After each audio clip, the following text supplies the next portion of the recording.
LPSA UPSA ഒരു syllabus ഉണ്ട്. അവിടെ ആദ്യം പഠിപ്പിക്കേണ്ടത് നമ്മൾ എന്താണ് SCERT NCERT എന്നൊക്കെ പറയുന്ന കാര്യങ്ങളാണ്. ഇത് വായിക്കാൻ വേണ്ടിയും ഇത് പഠിക്കാൻ വേണ്ടിയും നിങ്ങൾ എത്ര ദിവസം എടുക്കും എന്ന് ആദ്യം കാൽക്കുലേറ്റ് ചെയ്യുക. എനിക്ക് എത്ര ഞങ്ങൾ CC പഠിപ്പിക്കുന്നത് ഈ രീതിയിലല്ല കേട്ടോ. താല്പര്യമുള്ളവർ ഞാൻ പറയും 30 സീറ്റാണ് ഓൾമോസ്റ്റ് ഞാൻ ആദ്യമായിട്ടാണ് പബ്ലിക്കിൽ ഇത് പറയുന്നത്. അപ്പം നിങ്ങൾക്ക് ആർക്കെങ്കിലും താല്പര്യമുണ്ടെങ്കിൽ ഞാൻ ഡേറ്റ ഫോം താഴെ കൊടുത്തിരിക്കാം. വേഗം തന്നെ വൺസ് രജിസ്റ്റർ ചെയ്യുക. ഫാസ്റ്റായിട്ട് രജിസ്റ്റർ ചെയ്യുന്നവർക്ക് പേയ്മെൻറ്റ് അടയ്ക്കുന്നവർക്ക് മാത്രമാണ് സീറ്റുകളുള്ളത്. 30 സീറ്റേ ഉള്ളൂ. അതുകൊണ്ടാണ് 30 സീറ്റിൽ ഇൻഡിവിജ്വൽ പരിഗണന കൊടുത്ത് ക്ലാസ് ഇറക്കിയാണ്. ഹായ് മക്കളെ, LP UP വിജയപഥത്തിലേക്ക് എല്ലാവർക്കും സ്വാഗതം.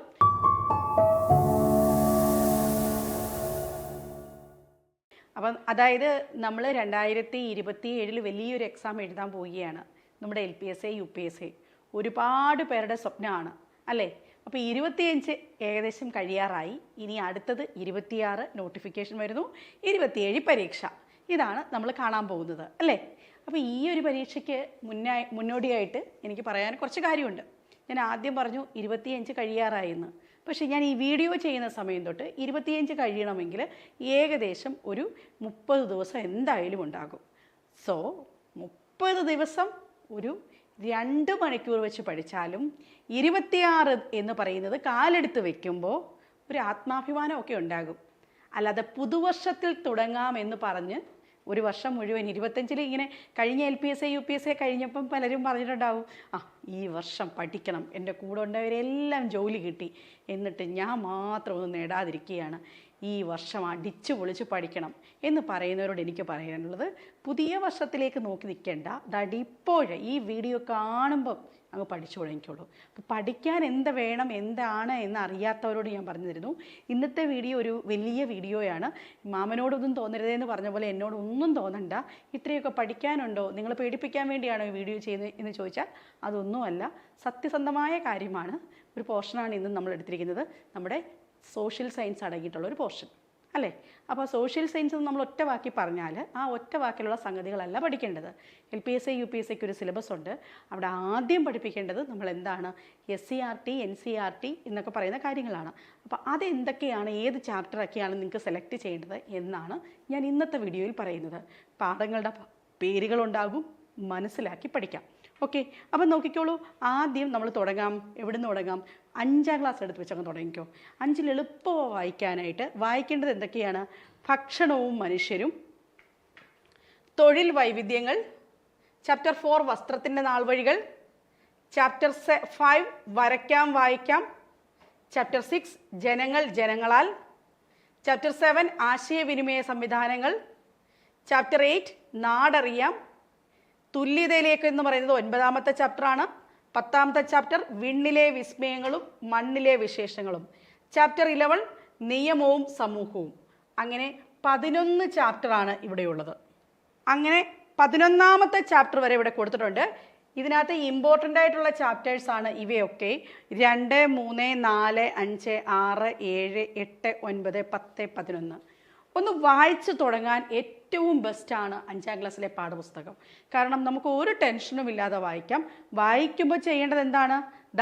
ആ സ്ക്രീൻഷോട്ടുകൾ, ആ ബോക്സിലുള്ള കാര്യങ്ങൾ ഒക്കെ മനസ്സിലാക്കി നോട്ടായിട്ട് കുറിച്ച് വെച്ചോളൂ.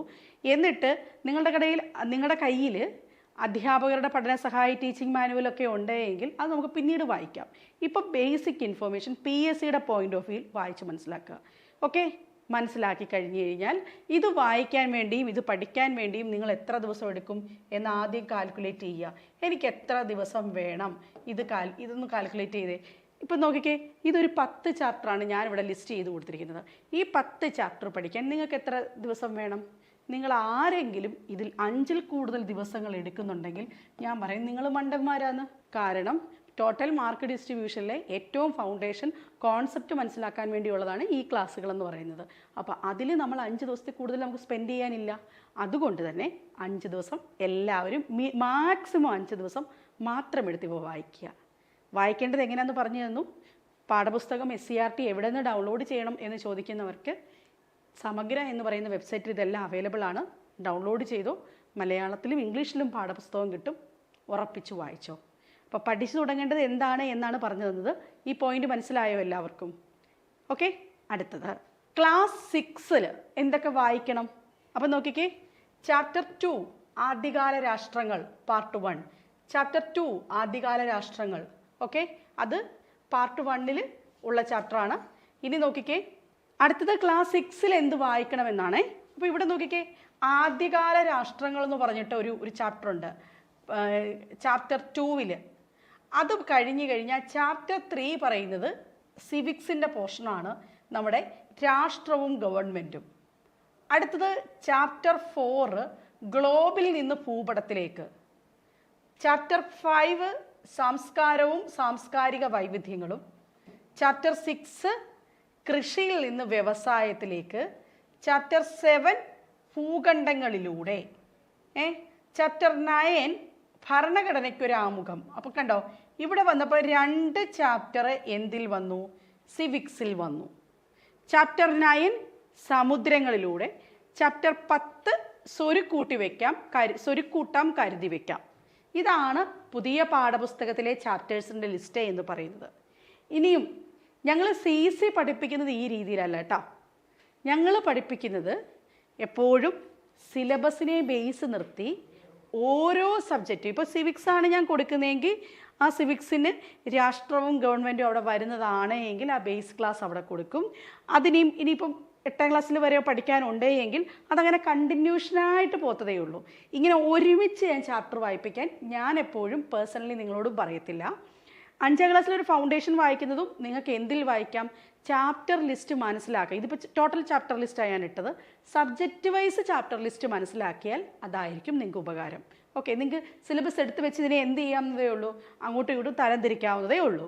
ഓക്കെ, ഇനി നോക്കിക്കേ, 7ാം ക്ലാസ്സിലും കോൺസ്റ്റിറ്റ്യൂഷൻ ചാപ്റ്റേഴ്സ് ഉണ്ട്. എന്താണ്? ഭരണഘടന വഴിയും വഴികാട്ടിയും. അധികാരം ജനങ്ങൾക്കെന്ന് പറഞ്ഞ ചാപ്റ്റർ ഏതാണ്? നമ്മുടെ ചാപ്റ്റർ 8 അടുത്തത് നമ്മുടെ അനീതിയിൽ നിന്ന് നീതിയിലേക്ക് ഹിസ്റ്ററിയുടെ പാർട്ട് വരുന്നുണ്ട്. അടുത്തത് ജോഗ്രഫി പാർട്ടിൽ എന്തൊക്കെ വരുന്നുണ്ട്? നമ്മുടെ ഭൂമിയും ഇന്ത്യൻ ഉപഭൂഖണ്ഡവും വരുന്നുണ്ട്. പിന്നെ ഭൂമിയെ അറിയാൻ ഭൂപടങ്ങളും ആധുനിക സങ്കേതങ്ങളും എന്ന് പറയുന്നതും ഭൂമിയുമായി ബന്ധപ്പെട്ടതാണ്. ഇനിയും ചരിത്രത്തിൻ്റെ ആധാരശിലകൾ എന്ന് പറയുന്ന ചാപ്റ്റർ വളരെ ഇമ്പോർട്ടൻ്റ് ആണ്. അത് ഹിസ്റ്ററിയുമായി ബന്ധപ്പെട്ടിരിക്കുന്നു. ബഡ്ജറ്റ്, വികസനത്തിൻ്റെ നേർരേഖ, വിവേചനത്തിനെതിരെ, ബഡ്ജറ്റിനെ ബേസ് ചെയ്തിട്ടുള്ള ചാപ്റ്റർ ഉണ്ട്. ചാപ്റ്റർ 10 ഇത് തന്നിരിക്കുന്നത്. അപ്പോൾ ഭരണഘടനയുമായി ബന്ധപ്പെട്ട ചാപ്റ്റർ ഉണ്ട്. കോൺസ്റ്റിറ്റ്യൂഷൻ ഇവിടുന്ന് പഠിച്ചെടുക്കാൻ പറ്റും, ജോഗ്രഫി ഇവിടുന്ന് പഠിക്കാൻ പറ്റും, ഹിസ്റ്ററി പഠിക്കാൻ പറ്റും എന്ന് മനസ്സിലായി അല്ലേ? ഇനി നോക്കിക്കേ, അടുത്തത് ക്ലാസ് 7 കഴിഞ്ഞു കഴിഞ്ഞാൽ ഇവിടം തൊട്ട് നമ്മുടെ 7ാം ക്ലാസ് വരെയാണ് ഒരു ഫൗണ്ടേഷൻ പോലൊക്കെ തോന്നുന്നത്. അവിടം തൊട്ട് പിക്ചർ മാറുകയാണ്. ഇത് നമ്മൾ മറ്റൊരു ദിവസമൊക്കെ 5 ദിവസം കൊണ്ട് ചാപ്റ്റർ തീർക്കാം എന്ന് പറഞ്ഞാലും ഇവിടെ എത്തുമ്പോൾ നിങ്ങൾക്കിത് വായിച്ച് തീരില്ല. നിങ്ങൾ കുറേയധികം സമയം മെനക്കേടേണ്ടതായിട്ട് വരും. കുറേയധികം പോർഷൻസ് പഠിക്കാനുണ്ട്. അതിൽ ഇമ്പോർട്ടൻ്റ് ആയിട്ടുള്ളതാണ് അധിനിവേശവും ചെറുത്തുനിൽപ്പും എന്ന് പറയുന്ന പോർഷന്. പഴയ പാഠപുസ്തകങ്ങളിലും ഉണ്ടായിരുന്ന ഒരു ചാപ്റ്റർ തന്നെയാണ്. 8ാം ക്ലാസ്സിലെ ചാപ്റ്ററാണ്. അടുത്തത് ചാപ്റ്റർ 2 ദേശീയ പ്രസ്ഥാനത്തിൻ്റെ ആവിർഭാവത്തിലേക്ക് എന്ന് പറയുന്ന ചാപ്റ്റർ ഇമ്പോർട്ടൻ്റ് ആണ്. ദേശീയ പ്രസ്ഥാനത്തിൻ്റെ ആവിർഭാവത്തിലേക്ക്. അടുത്തത് ഭൂമിയുടെ ചലനങ്ങൾ, ഭ്രമണവും പരിക്രമണവും എന്ന് പറയുന്ന ചാപ്റ്റർ ഉണ്ട്. ഈ ചാപ്റ്ററും വളരെ ഇമ്പോർട്ടൻ്റ് ആണ്. ഭൂമിയുടെ ചലനങ്ങൾ, ഭ്രമണവും പരിക്രമണവും കഴിഞ്ഞു കഴിഞ്ഞാൽ വീണ്ടും കോൺസ്റ്റിറ്റ്യൂഷൻ പിടിച്ചോളൂ. ഇന്ത്യൻ ഭരണഘടന, അവകാശങ്ങളും കർത്തവ്യങ്ങളും. അത് വളരെ ഇമ്പോർട്ടൻ്റ് ആണ്. ഈ 2 ചാപ്റ്റേഴ്സും വളരെ ഇമ്പോർട്ടൻ്റ് ആണ്. ദേശീയ പ്രസ്ഥാനവും വളരെ ഇമ്പോർട്ടൻ്റ് ആണ്. ഒരുപാട് ചോദ്യങ്ങൾ ചോദിക്കുന്നതാണ്. ഇത് മൗലിക അവകാശങ്ങളും മൗലിക കർത്തവ്യങ്ങളും ഒക്കെ മനസ്സിലാക്കാനായിട്ട് നമ്മളെ സഹായിക്കുന്ന ചാപ്റ്ററാണ് ഈ ചാപ്റ്റർ 5 എന്ന് പറയുന്നത്. ഇനിയും 9th എത്തുമ്പോൾ എന്താണ് പ്രശ്നം എന്ന് വെച്ച് കഴിഞ്ഞാൽ, 9th ചാപ്റ്റേഴ്സിനകത്ത് നമ്മൾ പഠിച്ചു തുടങ്ങുമ്പം നിങ്ങൾ ഏറ്റവും പ്രധാനമായിട്ടും സോഷ്യൽ സയൻസിന് 2 ബുക്കുകളുണ്ട്. ആ SS1 chapter 2, chapter 3, chapter 5, chapter 7, chapter 8 ആശയങ്ങളും ആദ്യകാല രാഷ്ട്രങ്ങളും, ഭൂമിദാനവും ഇന്ത്യൻ സമൂഹവും, ഇന്ത്യയിലെ ജനസംഖ്യാ പ്രവണതകൾ, ജനാധിപത്യത്തിൻ്റെ വ്യാപനം, സ്ഥാപനങ്ങളിലൂടെ ലിംഗവിവേചനമില്ലാത്ത സമൂഹത്തിലേക്ക്. ചാപ്റ്റർ 2 SS2 ലോകത്തിൻ്റെ നെറുകയിൽ, വിശാല സമതല ഭൂമിയിൽ, ഭൗമചരിത്രം ഉറങ്ങുന്ന പീഠഭൂമി, മാനവശേഷി രാഷ്ട്രീയ പുരോഗതിക്കായി, ഇന്ത്യൻ സമ്പദ് വ്യവസ്ഥ വിവിധ മേഖലയിലൂടെ, മണലാര്യങ്ങളിലൂടെ, തീരങ്ങളിലൂടെ. അപ്പം ഇതിൽ കൂടുതലും ഈ പ്രാവശ്യം കൊടുത്തിരിക്കുന്ന ഭാഗങ്ങൾ എന്ന് പറയുമ്പോൾ എന്താണ്, സോഷ്യൽ സയൻസിൽ ഈ ചാപ്റ്റേഴ്സൊക്കെ നമുക്ക് ആദ്യം തൊട്ട് 5 തൊട്ട് 8 വരെ ഉള്ളത് കവർ ചെയ്ത് കഴിയുമ്പോൾ മാത്രം ഈ 9ാമത്തെ ചാപ്റ്റേഴ്സ് നോക്കിയാൽ മതി. കൂടുതലും ജോഗ്രഫി ബേസ്ഡ് ആയിട്ടുള്ള ചാപ്റ്റേഴ്സാണ് അവിടെയൊക്കെ വരുന്നത്. ഇനി 10ാമത്തെ ചാപ്റ്ററിലേക്ക് വന്ന എക്കണോമിക്സ് ഒക്കെ ഇവിടെ കൂടുതലായിട്ട് വരുന്നുണ്ട്, സോഷ്യോളജി വരുന്നുണ്ട്, സാമൂഹ്യ വിശകലനം, സാമൂഹ്യ ശാസ്ത്ര സങ്കല്പത്തിലൂടെ സമ്പത്തും ലോകവും ചാപ്റ്റർ 4, പൊതുജനാഭിപ്രായം, ജനാധിപത്യത്തിൽ സ്വാതന്ത്ര്യത്തിന് വേണ്ടിയുള്ള ബഹുജന മുന്നേറ്റം, സ്വതന്ത്ര ഇന്ത്യയുടെ വർത്തമാനം, ജനാധിപത്യം ഒരു ഇന്ത്യ അനുഭവം, ഇന്ത്യൻ സാമൂഹ്യ വ്യവസ്ഥയെ അറിയാം എന്ന ചാപ്റ്റേഴ്സാണ് ഇവിടെ കൊടുത്തിരിക്കുന്നത്. ഇനിയും ക്ലാസ് 10ൽ തന്നെ എന്തൊക്കെയുണ്ട്, ദിനാന്തരീക്ഷ സ്ഥിതിയും, ഞാൻ പറഞ്ഞല്ലോ ജോഗ്രഫിയിലേക്ക് വരികയാണ് SS2 വരുമ്പോൾ ദിനാന്തരീക്ഷ സ്ഥിതിയും കാലാവസ്ഥയും, കാലാവസ്ഥാ മേഖലകളും കാലാവസ്ഥാ മാറ്റവും, SS2 ചാപ്റ്റർ 3 മഴക്കാടുകളിൽ നിന്നും മഞ്ഞുരുകാത്ത നാട്ടിലേക്ക്. അടുത്തത് വീണ്ടും ഉപഭോക്താവ് അവകാശങ്ങളും സംരക്ഷണങ്ങളും ബേസ് ചെയ്തൊരു ചാപ്റ്റർ ഉണ്ട്. ചാപ്റ്റർ 5 പണവും സമ്പദ് വ്യവസ്ഥയും ബേസ് ചെയ്യുന്നുണ്ട്. ജോഗ്രഫി ചാപ്റ്ററിൽ മാറുന്ന ഭൂമിയുണ്ട്. ഇന്ത്യൻ സമ്പദ് വ്യവസ്ഥയെ പറ്റിയുള്ള ചാപ്റ്ററാണ് 7ാമത്തെ ചാപ്റ്റർ 8 സുസ്ഥിരതയിലേക്ക്. അപ്പം ഇത്രയും ചാപ്റ്റേഴ്സിനകത്തുനിന്ന് നിങ്ങൾ ആദ്യം ഐഡൻറ്റിഫൈ ചെയ്യേണ്ടത് ഈ ചാപ്റ്റർ ലിസ്റ്റ് എടുത്തിട്ട് നിങ്ങൾക്ക് എന്ത് മനസ്സിലായി, ഇപ്പം ഞാൻ പറഞ്ഞതുപോലെ തന്നെ എങ്ങനെയാണ് നിങ്ങൾ പഠിക്കാൻ പോകുന്നത്. ആദ്യം ചാപ്റ്റർ എല്ലാം വായിക്കുകയാണോ അതോ നിങ്ങൾ സബ്ജക്റ്റ് വൈസ് ആണോ പോകുന്നതെന്ന് നോക്കുക. അത് നിങ്ങളുടെ ചോയ്സാണ്. ഞാൻ എപ്പോഴും എഫക്റ്റീവായിട്ട് കണ്ടിട്ടുള്ളത് ജോഗ്രഫി പഠിക്കുമ്പം ഈ ജോഗ്രഫിയുടെ ചാപ്റ്ററിൻ്റെ ലിസ്റ്റ് ഇപ്പോൾ കിട്ടിയല്ലോ, അതിനെ ക്ലബ് ചെയ്ത് പഠിച്ചാൽ മതി. മാറുന്ന ഭൂമി, ഇവിടെ ഭൂമി ഉണ്ടെങ്കിൽ അതിന് മുകളിലുള്ള എല്ലാ ഭൂമിയുടെ ചാപ്റ്റേഴ്സും വായിച്ചു നോക്കുക. അതായത് ഞാനിപ്പോൾ ഇത് ഐഡൻറ്റിഫൈ ചെയ്തേക്കുന്നത് എങ്ങനെയാണ്, സിലബസിനെ ബേസ് ചെയ്തിട്ടാണ് ഇതിനെ ഐഡൻറ്റിഫൈ ചെയ്തേക്കുന്നത്. നിങ്ങളുടെ പാഠപുസ്തകത്തിൽ നിന്ന് ചോദ്യങ്ങൾ ചോദിക്കാമെന്നുള്ള രീതിയിൽ തന്നെയാണ്. ഇപ്പം നിങ്ങൾക്ക് സമയം ഉണ്ടായത് കൊണ്ട് തന്നെ SCERT നല്ലവണ്ണം മനസ്സിലാക്കുക. SCERT മനസ്സിലാക്കി കഴിഞ്ഞെങ്കിൽ മാത്രമാണ് നിങ്ങൾക്ക് എന്ത് ചെയ്യാൻ പറ്റത്തുള്ളൂ, പഠനം മുന്നോട്ട് കൊണ്ടുപോകാൻ പറ്റത്തുള്ളൂ. ഇപ്പം ഞങ്ങൾ SCERT പഠിക്കാനായിട്ട് ഇപ്പം നിങ്ങൾ ആരെങ്കിലുമൊക്കെ മലപ്പുറം, കോഴിക്കോട് ആ ഭാഗത്തൊക്കെ ഉള്ളവരാണെങ്കിൽ അതുകൊണ്ട് കൂടെ പറഞ്ഞോട്ടെ, CCയുടെ ഓഫ്ലൈൻ ക്യാമ്പസുകൾ നമ്മുടെ കോഴിക്കോട് ആദ്യം വരികയാണ്. വെറും 30 സീറ്റ് മാത്രമുള്ള സ്റ്റേഷനാണ് നമ്മൾ ആദ്യം, ഹൈബ്രിഡ് സ്റ്റേഷനാണ് ആദ്യം കോഴിക്കോട് ഇംപ്ലിമെൻറ്റ് ചെയ്യുന്നത്. ആ സ്റ്റേഷൻ്റെ പ്രത്യേകത എന്താണെന്നറിയാമോ, മലയാളം, ഇംഗ്ലീഷ്, മാത്സ്, അതോടൊപ്പം തന്നെ SCERT. അതായത് ഒരു കോമ്പറ്റിറ്റീവ് എക്സാംസിന് അപ്പോൾ മലയാളത്തിൻ്റെ പ്രത്യേകത എന്ന് പറഞ്ഞാൽ മലയാളം പരീക്ഷാ പോയിൻ്റ് ഓഫ് വ്യൂവിൽ പഠിക്കുക, ഇംഗ്ലീഷ് പഠിക്കുക, മാത്സ് പഠിക്കുക. അതിനോടൊപ്പം തന്നെ നമ്മൾ എന്ത് പഠിക്കും, ഈ ഭാഗങ്ങൾ കവർ ചെയ്യുമ്പം SCERT കവർ ചെയ്യുമ്പം നമുക്ക് എന്തൊക്കെ കഴിയും, ഹിസ്റ്ററി, ജോഗ്രഫി, എക്കണോമിക്സ്, അതിനോടൊപ്പം തന്നെ നമ്മൾ ക്ലാസ് അഡീഷണലി കൊടുക്കുന്ന കറണ്ട് അഫയേഴ്സ്, സയൻസിനകത്ത് ബയോളജി, ഫിസിക്സ്, കെമിസ്ട്രി. ഇങ്ങനെ പഠിക്കേണ്ട ഒരു പരീക്ഷയ്ക്ക് വേണ്ട, ഏതൊരു പരീക്ഷയ്ക്കും വേണ്ട 60 തൊട്ട് 70% വരെ ചോദ്യങ്ങൾ എന്ന് പറയുന്നത് ഞാൻ ഈ പറഞ്ഞ ഇത്രയും പോർഷനിൽ നിന്നായിരിക്കും. മനസ്സിലായോ? 60% ചോദ്യങ്ങളും ചോദിക്കുന്നതിന് വേണ്ടി വെറും 3 മാസം മാത്രമുള്ള ക്ലാസ് ഞങ്ങൾ കൊടുക്കുകയാണ്. ശനിയും ഞായറും മാത്രമായിരിക്കും. ഇപ്പോൾ നമ്മൾ സെൻറ്ററിലൊക്കെ പോകുമ്പോൾ നമ്മുടെ പ്രശ്നം എന്താണെന്ന് വെച്ച് കഴിഞ്ഞാൽ നമ്മൾ ഒരു ദിവസം ചെല്ലുന്നു, നേരത്തെ അവിടെ ക്ലാസ് പൊയ്ക്കൊണ്ടിരിക്കുകയായിരിക്കും. അങ്ങനെ അപ്പോൾ നമുക്ക് ചിലപ്പോൾ പോർഷൻ്റെ കണ്ടിന്യൂഷൻ ഉണ്ടാവില്ല, ചില പോർഷൻസ് തീരത്തില്ല. ഇതൊന്നുമല്ല ക്ലാസ്സുകൾ ഒരു പക്കാ ഡേറ്റിൽ സ്റ്റാർട്ട് ചെയ്യുന്നു, എൻഡിങ് ഡേറ്റ് ഉണ്ടാകും. ആ ഡേറ്റിനുള്ളിൽ ഇത്രയും പോർഷൻസും വിത്ത് സിലബസ്, നേരത്തെ പ്രീ ഡിഫൈൻഡ് ആയിട്ടുള്ള സിലബസും ഇതിനോടൊപ്പം ഇതിൻ്റെ MCQസും ഇതിൻ്റെ PYQയും തീർക്കുകയാണ്. അപ്പോൾ അങ്ങനെയുള്ള ക്ലാസ് സ്റ്റാർട്ട് ചെയ്യുന്നുണ്ട്. അതും ഒരു പുതിയ കാര്യം നിങ്ങളോട് പറയാനുണ്ട്. താല്പര്യമുള്ളവർ, ഞാൻ പറയും 30 സീറ്റാണ് ഓൾമോസ്റ്റ്. ഞാൻ ആദ്യമായിട്ടാണ് പബ്ലിക്കിൽ ഇത് പറയുന്നത്.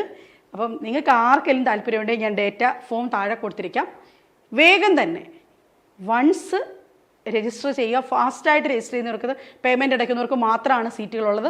30 സീറ്റേ ഉള്ളൂ. അതുകൊണ്ടാണ് 30 സീറ്റിൽ ഇൻഡിവിജ്വൽ പരിഗണന കൊടുത്ത് ക്ലാസ് ഇറക്കിയാണ്. അതങ്ങനെ നിങ്ങനൊരു എക്സ്പീരിയൻസ് നിങ്ങൾക്ക് ലഭിച്ചിട്ടുണ്ടാവില്ല, ഞാൻ 100% ഉറപ്പ് പറയുന്നു.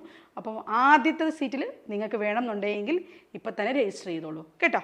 അപ്പം ഞാൻ പറഞ്ഞു വന്നു, ഇതിന് അടുത്ത ഒരു പ്രത്യേകത എന്ന് പറയുന്നത്, ഈ SCERT നിങ്ങൾ സോഷ്യൽ കവർ ചെയ്യുന്നത് എങ്ങനെയാകണമെന്ന് ആദ്യത്തെ ഒരു പ്ലാൻ വെക്കണം. വെറുതെ ഇങ്ങനെ വായിച്ചു പോവുകയാണോ അതോ ചാപ്റ്റർ വൈസ് വായിക്കുകയാണോ എന്നുള്ള പ്ലാൻ വെച്ച് കഴിഞ്ഞാൽ ഇവിടെ കൊണ്ട് ഇത് തീരുന്നില്ല. 10ാം ക്ലാസ് കൊണ്ട് ഇത് തീരുന്നില്ല. 10ാം ക്ലാസ്സുകളിലേക്ക് നിന്ന് കഴിഞ്ഞ് കഴിഞ്ഞാൽ പിന്നീട് നമ്മൾ വേറെ കുറച്ച് കാര്യങ്ങൾ പഠിക്കാനുണ്ട്. അതാണ് NCERT എന്ന് പറയുന്നത്. NCERT പഠിക്കണം. അടുത്തത് എന്താണ്? പൊളിറ്റിക്കൽ സയൻസ് എന്ന് പറയുന്ന ഒരു സബ്ജക്റ്റ് നമ്മൾ പഠിക്കാനുണ്ട്. പിന്നെന്ത് പഠിക്കാനുണ്ട്? പൊളിറ്റിക്കൽ സയൻസ് പഠിക്കാനുണ്ട്. +1 +2 പൊളിറ്റിക്കൽ സയൻസ് വരെയുള്ളത് പഠിക്കാനുണ്ട്. എക്കണോമിക്സ് പഠിക്കാനുണ്ട് നമ്മൾ. പിന്നെ അത് സെപ്പറേറ്റ് ആയിട്ട് പഠിക്കണം. +1 +2 NCERTയും. ഗാന്ധിയൻ സ്റ്റഡീസ് പഠിക്കാനുണ്ട്. മനസ്സിലായോ? ഗാന്ധിയൻ സ്റ്റഡീസ് പഠിക്കണം. +1 +2ൻ്റെ ഹിസ്റ്ററി ബുക്സ് പഠിക്കണം. +1 +2ൻ്റെ NCERTയുടെയും ജോഗ്രഫി പഠിക്കണം. അടുത്തത് എന്താണ്? ജോഗ്രഫി പഠിക്കണം. സോഷ്യോളജി പഠിക്കണം. മനസ്സിലായോ? സോഷ്യോളജി പഠിക്കണം. അപ്പം നോക്കിക്കേ, ഞാൻ എന്തൊക്കെ കാര്യങ്ങൾ ഇവിടെ പറഞ്ഞെന്ന് പറയാം. ഇത്ര മാത്രം പോരാ, ഈ പറയുന്ന ചാപ്റ്റേഴ്സ് മാത്രം പോരാ. നമുക്ക് ഓരോന്നായിട്ട് നോക്കാം. NCERT നമുക്ക് എവിടെ നിന്ന് തുടങ്ങുന്നത്? NCERTയുടെ പൊളിറ്റിക്കൽ സയൻസ് തുടങ്ങുന്നത് +1 ഭരണഘടന എന്തുകൊണ്ട്, ഇന്ത്യൻ ഭരണഘടനയിലെ അവകാശങ്ങൾ +1 തന്നെയുള്ളതാണ്. ചാപ്റ്റർ 3ഉം 4ഉം തെരഞ്ഞെടുപ്പും പ്രാധാന്യവും, കാര്യനിർവഹണ വിഭാഗം +1 5, 6 നിയമനിർമ്മാണ സഭ, നീതിന്യായ വിഭാഗം, ഫെഡറലിസം, പ്രാദേശിക ഗവൺമെൻറ്, ഭരണഘടന ഒരു സജീവ പ്രമാണം എന്ന നിലയിൽ. ഭരണഘടനയെ ബേസ് ചെയ്ത് ഈ പോർഷൻസ് പഠിക്കാതെ നിങ്ങൾ എന്തിലേക്ക് പോകരുത്. 5 തൊട്ട് 10 വരെ മാത്രം പഠിച്ചുകൊണ്ട് കാര്യമില്ല. ഇനിയും +1 പുസ്തകങ്ങൾ 2, 3, 5, 6 ചാപ്റ്ററുകളിൽ സ്വാതന്ത്ര്യമുണ്ട്, സമത്വമുണ്ട്, അവകാശങ്ങളുണ്ട്, പൗരത്വമുണ്ട്.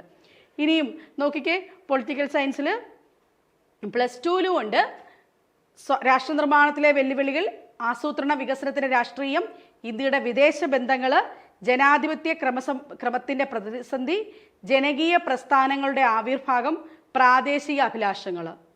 ഇനിയും +2ലുള്ളത് എന്താണ്? ശീതകാലഘട്ടം, അന്തർദേശീയ സംഘടനകൾ, പരിസ്ഥിതിയും പ്രകൃതി വിഭവങ്ങളും. ഓക്കെ, അപ്പം അടുത്തത് സ്വാതന്ത്ര്യം ലഭിക്കുന്നതിന് മുമ്പുള്ള ഇന്ത്യ പറയുന്നത് ഈ എക്കണോമിക്സിലാണ്. അപ്പോൾ +1 +2 പാഠപുസ്തകങ്ങളിൽ ഇതുപോലെ ചാപ്റ്റർ ഉണ്ടാകും. ഇന്ത്യൻ സാമ്പത്തിക വ്യവസ്ഥ, ഉദാരവൽക്കരണം, സ്വകാര്യവൽക്കരണം, ആഗോളവൽക്കരണം, ദാരിദ്ര്യം, ഗ്രാമവികസനം, തൊഴിൽ വളർച്ചയും അനൗപചാരിക വൽക്കരണവും മറ്റു പ്രശ്നങ്ങളും. അപ്പോൾ ഈ ചാപ്റ്റർ ലിസ്റ്റ് ഇത്രയും ഉണ്ട് എന്ന് കരുതി പേടിക്കേണ്ട. നമ്മൾ പഠിക്കുമ്പോൾ നിങ്ങൾക്കിപ്പോൾ ഒരു ഐഡിയ കിട്ടാൻ വേണ്ടിയാണ് ഞാനിങ്ങനെ ചാപ്റ്റർ ലിസ്റ്റ് നൽകിയിരുന്നത്. ഇത്രയും ചാപ്റ്ററിലൂടെ കടന്നു പോകുമ്പോഴാണ് ഒരു ഉദ്യോഗാർത്ഥിക്ക് ആ സോഷ്യൽ സയൻസ് എന്ന് പറയുന്ന പോർഷൻസ് ക്ലാരിറ്റി വരുത്തുള്ളൂ. മനസ്സിലായോ? ആ സോഷ്യൽ സയൻസ് എന്നുള്ള പോർഷൻ ക്ലാരിറ്റി വരുത്തിയെങ്കിൽ മാത്രമാണ് നിങ്ങൾക്ക് എന്ത് പറ്റത്തുള്ളൂ. ഇനിയും അതിൻ്റെ മുകളിലേക്ക് നിങ്ങൾക്ക് ഒരു PSC ക്വസ്റ്റിനെ സമീപിക്കാൻ സാധിക്കത്തുള്ളൂ. സ്റ്റേറ്റ്മെൻറ്റ് ബേസ് ക്വസ്റ്റ്യൻസ് വരുന്നതും SCERT NCERT ഭാഗത്തു നിന്നായിരിക്കും. പിന്നെ കേരള ചരിത്രം, ഇതുകൊണ്ട് മാത്രമൊന്നും കേരള ചരിത്രം പഠിക്കാൻ പറ്റത്തില്ല. നവോത്ഥാന സംഘടനകൾ പഠിക്കണമെങ്കിൽ PSC ബുള്ളറ്റിൻ വേണം. അപ്പോൾ PSC ബുള്ളറ്റിനെ കൃത്യമായി പഠിച്ചെങ്കിൽ മാത്രമാണ് നമുക്ക് നവോത്ഥാനവും കേരളവും ഒക്കെ പഠിക്കാൻ സാധിക്കത്തുള്ളൂ. അപ്പോൾ ഇവിടെ നിങ്ങൾക്ക് ഏറ്റവും ഇമ്പോർട്ടൻ്റ് ആയിട്ട് വേണ്ടത്, ഇതിനോടൊപ്പം തന്നെ നിങ്ങൾ പഠിക്കുമ്പോൾ എന്ത് കൊടുക്കണം? എമ്മിന് പരിഗണന കൊടുക്കണം. പിന്നെന്താണ്? സൈക്കോളജി പഠിക്കണം. ഓക്കെ, ഇപ്പം നമ്മൾ ഓർക്കും ഇതൊക്കെ പഠിച്ച് നമുക്ക് ഒന്ന് തീർത്ത് വരാമെന്ന് തോന്നും. അങ്ങനെ തീർത്ത് കഴിഞ്ഞാൽ നമുക്ക് നമ്മുടെ പോർഷൻ തീരില്ല. അതുകൊണ്ട് തന്നെ ആദ്യം തൊട്ട് എന്തായിരിക്കണം? മിക്സ് ആൻഡ് മാച്ച് എന്ന രീതിയിൽ മാത്രമായിരിക്കണം പഠിക്കേണ്ടത്. മാത്സ് എടുക്കുമ്പോൾ അന്നത്തെ ദിവസം തന്നെ ഒരു സോഷ്യൽ സയൻസും പഠിച്ചു തീർക്കണം. ഒരു എക്കണോമിക്സ് പോർഷൻ പഠിക്കുമ്പം തന്നെ ഒരു സയൻസിൻ്റെ പോർഷനും പഠിക്കണം. അല്ലാതെ ഒരു വിഷയം മാത്രം പഠിച്ചെടുക്കാം എന്നുള്ളതല്ല. ഡെയിലി നമ്മളിപ്പോൾ ഒരു 100 ദിവസം കൊണ്ട് നമ്മളൊരു സ്റ്റഡി പ്ലാൻ ഉണ്ടാക്കുകയാണെങ്കിൽ 100 ദിവസവും നമുക്ക് 1 മാർക്കെങ്കിലും മിനിമം PSCയുടെ ആസ്പെക്റ്റിൽ നേടുന്ന രീതിയിലായിരിക്കണം നമ്മുടെ ടൈം ടേബിൾ എന്ന് പറയുന്നത്. ഇപ്പോൾ LPSA UPSA നിങ്ങൾ സ്വപ്നം കാണുന്നവരാണെങ്കിൽ നിങ്ങളുടെ സമയം ഏറ്റവും വിലപ്പെട്ടതാണെന്ന് മനസ്സിലാക്കുക.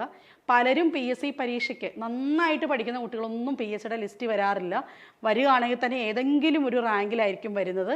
അവിടെ മെയിൻ പ്രശ്നം അവർ ഫേസ് ചെയ്യുന്നത് എന്താണെന്ന് വെച്ച് കഴിഞ്ഞാൽ ടൈം എടുത്തുള്ള പ്രിപ്പറേഷൻ കൊണ്ടാണ്. അതായത് സെൽഫായിട്ട് ഇതെല്ലാം കണ്ടെത്തി ഇതിൻ്റെ മെറ്റീരിയൽസ് എല്ലാം നോക്കിയിരിക്കുമ്പം ഈ പറഞ്ഞ ഇത്രയും ലിസ്റ്റുകൾ ഒരാൾ തന്നെത്താനെ പ്രിപ്പയർ ചെയ്യണമെങ്കിൽ തന്നെ എടുക്കും ഒരു 3 മാസ കാലയളവ്. അപ്പം ആ പ്രിപ്പറേഷൻ സമയം നിങ്ങൾ കുറയ്ക്കുക. നിങ്ങൾ എന്താ ചെയ്യേണ്ടത്? ഏറ്റവും പെട്ടെന്ന് തന്നെ നിങ്ങൾക്ക് കിട്ടാവുന്ന ഏറ്റവും നല്ല മെറ്റീരിയൽസ്, ഏറ്റവും നല്ല ക്ലാസ്സുകൾ വെച്ച് നിങ്ങൾ പഠനം തുടങ്ങുക. കാരണം 0.33 മാർക്കിനായിരിക്കും നിങ്ങൾ ചിലപ്പം കട്ട് ഓഫിൽ നിന്ന് പുറത്തേക്ക് പോകുന്നത്, അല്ലെങ്കിൽ ആദ്യത്തെ റാങ്കിൽ പെടാതാവുന്നത്. ഈ വർഷം അവസാനിക്കുന്നതിന് മുമ്പ് നിങ്ങൾ എടുക്കേണ്ട ഏറ്റവും മികച്ച തീരുമാനമെടുക്കുക. നന്നായി പഠിച്ചു തുടങ്ങുക. പഠിക്കാൻ ആഗ്രഹമുള്ളവർക്ക് CCയിലൂടെ ഒപ്പം ചേരാവുന്നതാണ്. CCയുടെ LPSA UPSA ഗുരു ബാച്ച് ഞങ്ങൾ സ്റ്റാർട്ട് ചെയ്തിട്ടുണ്ട്. അതിന് വേണ്ടിയിട്ടുള്ള ഫോർമാലിറ്റി ഇത്ര മാത്രമേ ഉള്ളൂ. ഞങ്ങളുടെ ബോർഡ് നമ്പറിലേക്ക് കണക്ട് ചെയ്യുക. ഞങ്ങളുടെ മൊബൈൽ ആപ്ലിക്കേഷനിൽ ഈ പറയുന്ന എൻ്റെയർ ക്ലാസ്സുകളും അതിൻ്റെ സ്റ്റഡി മെറ്റീരിയൽസും എല്ലാം അടങ്ങിയിട്ടുണ്ടാകും. ഇനിയും പഠിച്ചു തുടങ്ങാൻ ആഗ്രഹമുള്ളവർക്ക്, LPSA UPSA പറ്റി കൂടുതൽ അറിയാൻ താല്പര്യമുള്ളവർക്ക് തീർച്ചയായിട്ടും 8589083568 എന്ന നമ്പറിൽ കണക്ട് ചെയ്യാവുന്നതാണ്. അതോടൊപ്പം തന്നെ മറ്റൊരു കാര്യവും പറയട്ടെ, നിങ്ങളുടെ ഡൗട്ട്സുകളെല്ലാം തന്നെ നിങ്ങളിവിടെ പോസ്റ്റ് ചെയ്യുക. ഫ്രീ ഗ്രൂപ്പ് ഞാനിവിടെ പിൻ ചെയ്യുന്നുണ്ട്. അതിൽ ഈ പറയുന്ന സ്റ്റഡി മെറ്റീരിയലും ഒക്കെ അവൈലബിൾ ആകുന്നതാണ്. പഠിക്കാം മടിയില്ലാതെ, നന്നായിട്ട് തന്നെ. താങ്ക്